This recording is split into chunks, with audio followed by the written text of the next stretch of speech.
आज हमारा 1000 practice question का यूपी पुलिस कांस्टेबल 32,679 के लिए 7वां दिन है। इस वीडियो में हम देखेंगे अगले 20 से 22 मिनट में 10 सवाल। ये 10 सवाल हम देखेंगे जो यूपी पुलिस के सिलेबस के हिसाब से और टॉपिक के हिसाब से जो दिए गए उसी के अनुसार हम ये क्वेश्चन पीवाई के बेस पर लगाते हैं। तो देखते हैं आज का पहला क्वेश्चन आपकी स्क्रीन पे है। क्वेश्चन में हमें क्या दिया गया और हमें क्या निकालना। एक रेलगाड़ी स्टेशन ए से बी की ओर 208 किलोमीटर प्रति घंटे की चाल से चलना आरंभ करती है। 45 मिनट बाद दूसरी रेलगाड़ी स्टेशन बी से ए की ओर 25 किलोमीटर प्रति घंटे की चाल से चलना आरंभ करती है। यदि दोनों स्टेशन के बीच में दूरी 855 किलोमीटर है तो दोनों रेलगाड़ियाँ स्टेशन ए से कितने दूरी पर मिलेगी। तो देखिए हमारे पास स्टेशन ए है और बी है, उन दोनों के बीच में हमें डिस्टेंस दिया है कितना जी, 855 किलोमीटर का।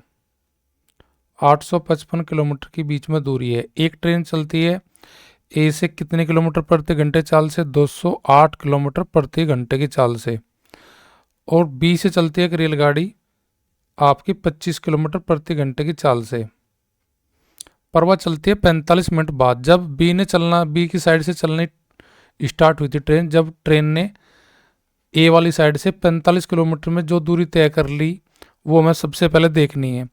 45 मिनट का मतलब हो जाएगा, अगर हम 4 गुना समय करें तो दूरी आ जाएगी 45 की गुना करेंगे 260 में, 45 मिनट का बनाएंगे घंटा तो बटे करेंगे 60, 15 थी 45, 15 चौका 60, 5 चौक 20, 4 दूनी 8, यानी कि 260 4 से कट जाएगा 52 बार, 52 गुना करेंगे 3 में तो 3 दूनी 6, 3 पंजे 15, यानी कि 156 किलोमीटर ए से चलने वाली रेलगाड़ी निकल के आ जाएगी 45 मिनट में। तो जब बी चलना शुरू करेगी, जब उनके बीच में फासला 855 का नहीं रहेगा, कितने का रहेगा, 156 किलोमीटर कम का रहेगा। तो 855 में से हम 156 किलोमीटर घटा लेंगे तो हम देखें कितना हमारा भी फासला बचा है जब बी ने चलना शुरू किया था। तो 15 में से 6 जाके 9, यहाँ पे हमारे पास 14 में से 5 जाके 9, यहाँ पे 7 में से 1 जाके 6, यानी कि 699 किलोमीटर का फासला जब बचा था जब बी वाले स्टेशन से चलना शुरू किया था ट्रेन ने। तो ट्रेन एक दूसरे की ओर आ रही तो उनकी चालों का हम योग करेंगे, यानी कि 208 प्लस 25, अर्थात दोनों मिलकर 1 घंटे में कितना निकाल लेगी, 233 किलोमीटर निकाल लेगी 1 घंटे में। अब उनके बीच में फासला कितने किलोमीटर का है जी, 699 का। तो 699 किलोमीटर को वे दोनों तय करेगी मिलकर कितने में, 233 किलोमीटर प्रति घंटे की चाल से। देखिए कितना समय अब उसको लगेगा इनको दोनों को मिलने में। तो 233 से भाग करेंगे 699 को तो हमें पता लग जाएगा कि 699 की दूरी जो उनके बीच में बची थी उसे तय करने में कितना समय अभी और लगेगा, दोनों ट्रेन जब चलेगी हमारी एक दूसरे की ओर। तो 3 घंटे अभी और लग जाएंगे उन दोनों को मिलने में, यानी कि ए वाली साइड की ट्रेन 45 मिनट पहले चली, 3 घंटे बाद में चली। तो जो ए की साइड से जो ट्रेन चल रही उसका टोटल टाइम हो लिया चलने का भाई 3 घंटे प्लस 45 मिनट, अर्थात 3.25 घंटे। अब 3.25 घंटे चलिए ए वाली, ए से दूरी पूछी कितने की दूरी मिलेगी ए स्टेशन से। ए वाले की स्पीड कितनी है, 208, तो गुना करा दे आप। तो 45 को बनाएंगे हम घंटे में, गुना भाग करेंगे 60 से, तो 15 थी 45, 15 चौका 60, 3 से 3/4 को बोल रहे, 4 थे 12, 12 3 15/4 घंटे, और गुना करेंगे किसकी, 208 की, क्योंकि 208 की हमें ए से निकालनी, दूरी पे कितने मिलेंगे, 4 पंजे 20, 4 दूनी 8, 52 में गुना कर दीजिए 15 की, 15 दूनी 30, हासिल 3, 15 5 75, 75 और 3 हो जाएगा 78, यानी कि ए से वे 780 किलोमीटर की दूरी पे मिलेंगे। 780 मेरा दिया है ऑप्शन बी में। पहले क्वेश्चन का मेरा आंसर हो जाएगा क्वेश्चन नंबर 2 हमारा क्या दिया गया है, एक संख्या को 645 से भाग करने पर शेषफल हमारा बचता है 40, इसी संख्या को 43 से भाग करने पर क्या शेषफल बचेगा। तो देखिए कोई संख्या है, भाज्य हमें नहीं पता क्या है, हमारा भाज्य जिसे हम भाग करते हैं उससे भाग करते हैं 645, तो हमारा शेषफल आता है जी 40 हमारा। ना तो हमें भाज्य पता ना हमें भागफल पता। ऐसे प्रश्नों में हम क्या करते हैं, अब ये कह रहा है 645 का ही कोई फैक्टर होगा, उससे फिर भाग कराएगा ये, यानी कि दूसरी बार जो 645 को भाग किया अब उसे भाग करना किससे, 43 से। ऐसे सवाल में जहाँ भाजक नहीं पता मैं ना भागफल पता और मैं दोबारा फिर शेषफल निकालना हो, तो जो दिया गया शेषफल है उसी को भाग करे दूसरे भाजक से, यानी कि 43 को लेकर भाग करेंगे 40 को। और जब भाजक छोटा और भाज्य छोटा हो और भाजक बड़ा हो तो फिर वहां पे हमारा शेषफल भाज्य रह जाएगा, क्योंकि हम 40 को भाग नहीं कर सकते 43 से, तो मेरा जो शेषफल होगा मेरा यही हो जाएगा, यानी कि 40। ऑप्शन 40 की दी है, ऑप्शन डी। नेक्स्ट क्वेश्चन दिया गया है कि दंड आरेख दिया गया, उसमें 2001 से लेकर 2005 तक की 3 विभिन्न कंपनियां XYZ के कागज का उत्पादन हजारों में दिया गया है।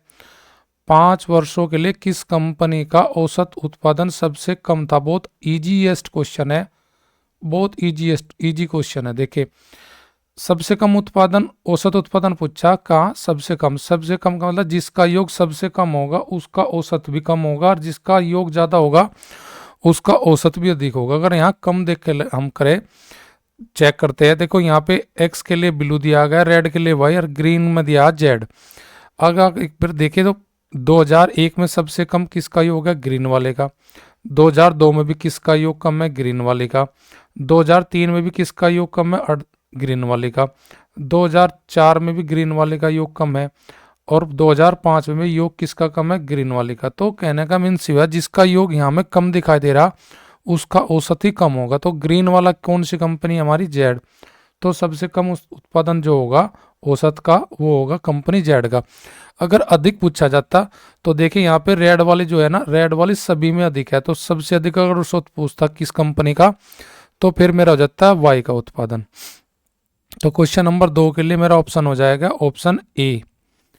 अगला क्वेश्चन मुझे दिया गया क्वेश्चन नंबर 4 कि 22 सेंटीमीटर त्रिज्या और पाई का मान मुझे रखना कितना जी? 3.14 वाले गोले का वक्र पृष्ठ का हमें क्षेत्रफल बताना। गोले का वक्र पृष्ठ का क्षेत्रफल होता है हमारा क्या? 4 पाई आर स्क्वायर। अब देखिए यहाँ पे हम क्वेश्चन बनाएंगे, 4 गुना पाई का मान मुझे बता कि 3.14 लेना, और आर मुझे दी गई है 22, तो 22 आर दी गई है, तो 22 का स्क्वायर कर लूंगा मैं।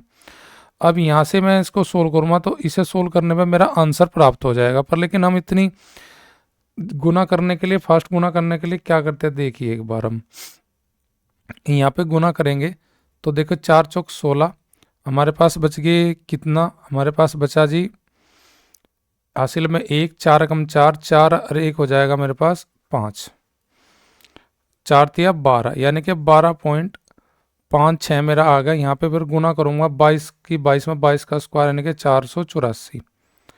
अब मैं यहाँ पे क्या करूंगा कि मैं 12.5 की ही गुना करके देख लूंगा किसमें, आपका इसमें 484 में। तो 12.5 का मतलब यानी कि मैं 25 की भी गुना करा सकता हूँ, यानी कि 25/2 करके एक बार रफली आइडिया सा मैं ले लूंगा।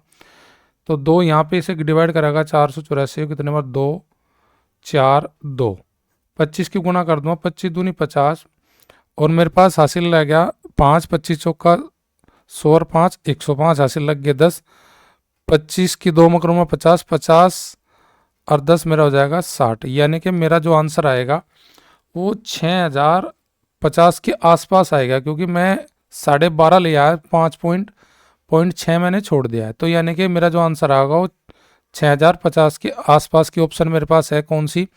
ना तो बी, ना ही सी, ना ही डी। तो मेरा आंसर हो जाएगा ऑप्शन आपका ए। दूसरा तरीका इसका करने का एक और है, हम ऑप्शन से जल्दी, जब 22 आता है तो आप 11 का डिजिबिलिटी रूल लगा सकते हैं।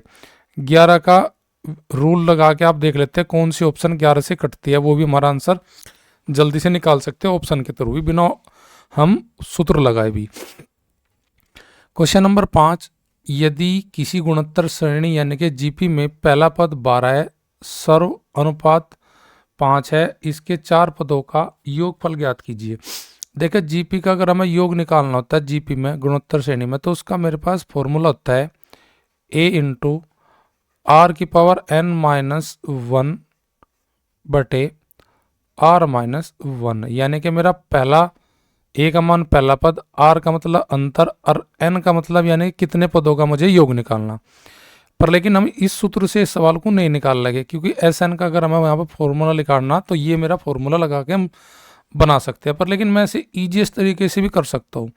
अगर पहला पद 12 है तो दूसरा पद इसका क्या गुना होगा जी, अंतर बता रहा, सर्वानुपात अंतर यानी कि 5। अगर मैं पहला पद 12 है तो दूसरा पद हो जाएगा 12 में 5 के गुना करूँगा, 12 पंजे 60। तीसरा पद मेरे पास हो जाएगा 60 में गुना करूँगा 5 की 5 अंक 30 यानी कि 300। और चौथा पद मेरे पास हो जाएगा 300 में गुना करूँगा 5 की, तो ये हो जाएगा मेरे पास 5 या 1500। अब मैं इनको जोड़ लूँगा, पहला पद 12, दूसरा 60, तीसरा 300, चौथा मेरा 1500। तो इनको जोड़ोगे 1500 और 300 1800, 1800 में जोड़ोगे 1860 और 68 में जोड़ोगे 12, तो 1872 मेरा इन चारों पदों का जोड़ आ जाएगा। तो यहाँ से मैं कह सकता हूँ मैं चारों पदों का योग मेरे पास होगा 1872, जो कि ऑप्शन मेरी दिया गया है क्वेश्चन नंबर 5 के लिए 1872 ऑप्शन बी में। क्वेश्चन नंबर 6, 1066 रुपये को 2 पुरुष 6 महिला 8 लड़कों के बीच इस प्रकार विभाजित किया जाता है कि 1 पुरुष 1 महिला 1 लड़के के हिस्से का अनुपात, देखो यहाँ पे ध्यान देने वाली बात है, ये 1 पुरुष 1 महिला और 1 लड़के का हिस्से का अनुपात है 3, 2, 1 में। तो ये कह रहा है कि 1 पुरुष को कितना धन मिला। मेरे पास पुरुष है 2, महिलाएं 6 और जी लड़के 8। अगर मैं 1 महिला को 3 रुपये दे रहा, पुरुष को 3 रुपये दे रहा, तो 2 को दूंगा कितने रुपये, 6। 1 महिला को 2 दे रहा तो 6 महिला के पास धन कितना होगा जी, 12। 1 लड़के को मैं दे रहा 1 रुपया, तो 8 लड़के के पास कितना रुपये हो जाएगी, 8। अब मैं इनकी गुना करके अब सभी का धन मेरे पास 8 लड़के 6 महिला 2 पुरुष का आ जाएगा। इन सबको मैं जोड़ूंगा तो मेरे पास टोटल धन आ जाएगा 26 यूनिट में। 26 यूनिट का मान मुझे सवाल वाले ने दिया है 1066। तो 1066 को मैं 26 से भाग करूँगा, 26 चौका 104 हासिल बच गए मेरे पास।